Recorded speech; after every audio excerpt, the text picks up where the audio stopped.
Hello বন্ধুগণ, দাদা বৌদির বাড়িতে বিরিয়ানি খেতে যাওয়ার পার্ট 2-তে তোমাদের সবাইকে ওয়েলকাম। আগের ভিডিওতে তোমরা কড়াইতে আদা রসুনের পেস্ট দেওয়া অবধি দেখতে পেয়েছিলে। চলো এরপরে আর কি কি করলাম সেটাও তোমাদেরকে দেখাই। এখন কড়াইতে মাংস কষাই হচ্ছে আর এক সাইডে হচ্ছে ভাত, আর রান্নাঘরের থেকে এত সুন্দর গন্ধ বেরোচ্ছে যে আমি তো সেখানেই পাগল হয়ে গেলাম। এসবের মধ্যে দিয়ে আমাদের ভাতও হয়ে গেছে আর এখন শুধু আমাদের বিরিয়ানির হাঁড়িটাকে সাজিয়ে নেওয়ার পালা। হাঁড়ি সাজাতে বসেছি আর এমন সময় দেখতে পাচ্ছি আমাদের মিঠা আতরের কৌটো ফাঁকা, তাই ঝটপট করে দাদাকে পাঠিয়ে দিলাম মিঠা আতর আনতে। আর ততক্ষণে বৌমনি আর বৌমনির মা দুইজন মিলে বিরিয়ানির হাঁড়িটাকে সুন্দরভাবে সাজিয়ে নিল। এখন শুধু বড় বড় বেশ কয়েকটা আলু দিয়ে এই হাঁড়ির ঢাকনাটা চাপা দিয়ে এই হাঁড়িটাকে দমে বসানো বাকি রয়ে গেল।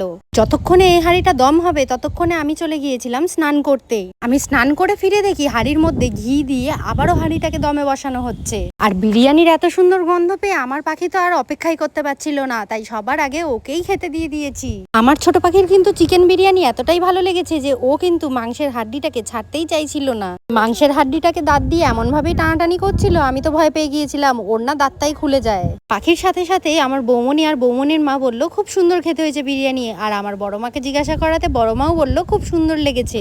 এখন শুধু আমার টেস্ট করার পালা, তাই বড় সড়ো করে একটা বাইট নিয়ে নিলাম আর মুখে দিয়ে একটু চিবাতেই বুঝে গেলাম বিরিয়ানিটা জাস্ট অসাধারণ হয়েছে, জাস্ট চুমু চুমু। তাই আবারও আর একটা বাইট নিয়ে নিলাম। তো বন্ধুরা, আমি এখন ভালোভাবে শান্তি করে বিরিয়ানিটা খেয়ে নিই আর তোমাদের সাথে দেখা করছি পরের ভিডিওতে। টাটা।